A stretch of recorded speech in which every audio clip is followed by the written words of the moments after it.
Hello users, and welcome to another episodic installation of Above It All. This is the series in which I talk about politics and news and inform you and educate you and program you with what I think so that you can do my bidding in the Twitter wars.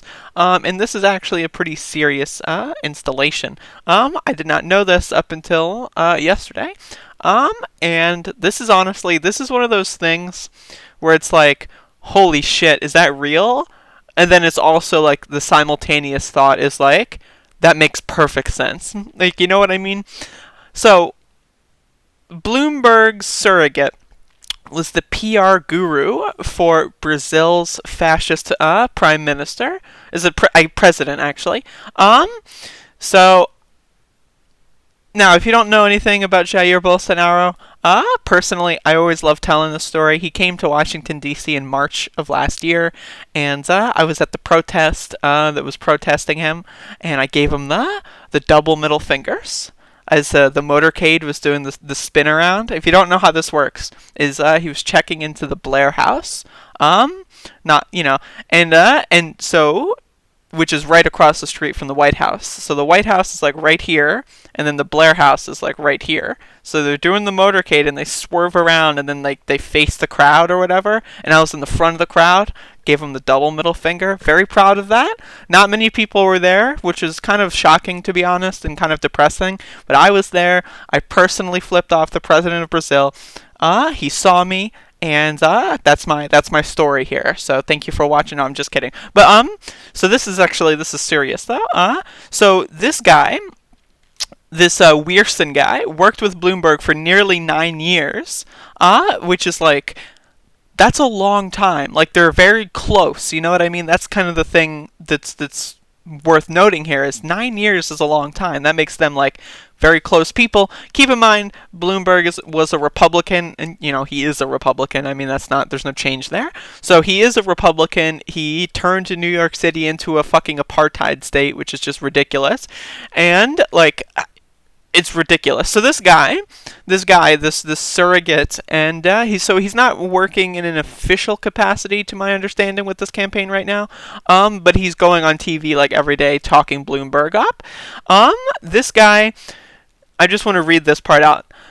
Bolsonaro, for those of you that don't know Bolsonaro, he basically, I'm just going to read the highlighted text. This guy was in charge of he was devoting himself to softening the image of the Brazilian demagogue who pledged to imprison or exile leftist rivals. Keep in mind, he illegally imprisoned Lula da Silva, the former president who was his main political opponent in that race. He illegally imprisoned him, and it turns out they completely modified and made up the charges. He had Sergio Moro, who was the prosecutor and the judge in that case. He made him, I believe, the justice minister as like a bribe, basically. Oh, lock up my political opponent in a rigged case, and I'll put you in my cabinet. Essentially, this guy's a scumbag. You know what I mean? So not only did he pledge to do so, he literally did so. Like, this is not like, oh well, this isn't like Donald Trump saying, oh, we're gonna send them back, and then like that's it. He actually fucking did it. That's what's incredible about this. And honestly, that should be written in this article. It's a little upsetting that it's not written in the article very plainly. And said in a newspaper interview that a congresswoman was not worth raping. She is very ugly. Keep in mind, Jair Bolsonaro is also the guy who was connected to killing Marielle Franco, who is a lesbian activist city council person, I believe, in one of the top cities in Brazil. So not good, not good. I believe Jair's son was directly connected to these people. Since coming to power with the help of Bloomberg's former chief media advisor, Bolsonaro has waged a full frontal assault on Brazil's political system.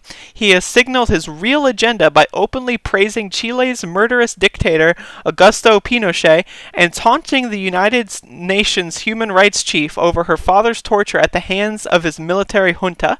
That is like, again, like, this article probably, I mean, it's one of those things where like he's done so many terrible things, but I don't know, I think there's a lot more terribleness than just saying words that he's done.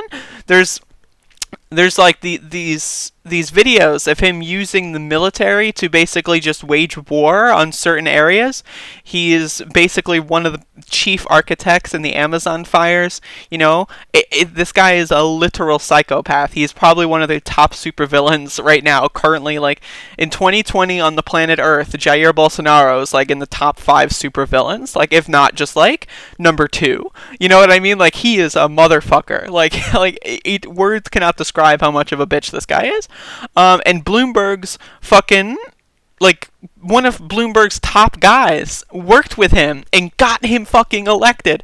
So one thing that's super interesting about this guy's sanity is he was asked how he sleeps tonight, and his response was, "Oh, I sleep just fine. Thanks for asking." Again, he's a psychopath. That's what you have to understand about these people. If you're a Republican, if you work for or with Republicans, you are a psychopath and a scumbag. You are a murderer. Again, if you help someone murder someone, it's an accomplice. You're an accomplice. So if you help Jair Bolsonaro become president and give him the power to murder people, and then he makes his promise fulfilled and murders those people, that makes you an accomplice to murder. But instead of being an accomplice to murder and being locked up in prison or whatever you would prefer, he's on TV every day talking about how great Bloomberg is. So keep this in mind. This is something super important. You can read the rest of the article here.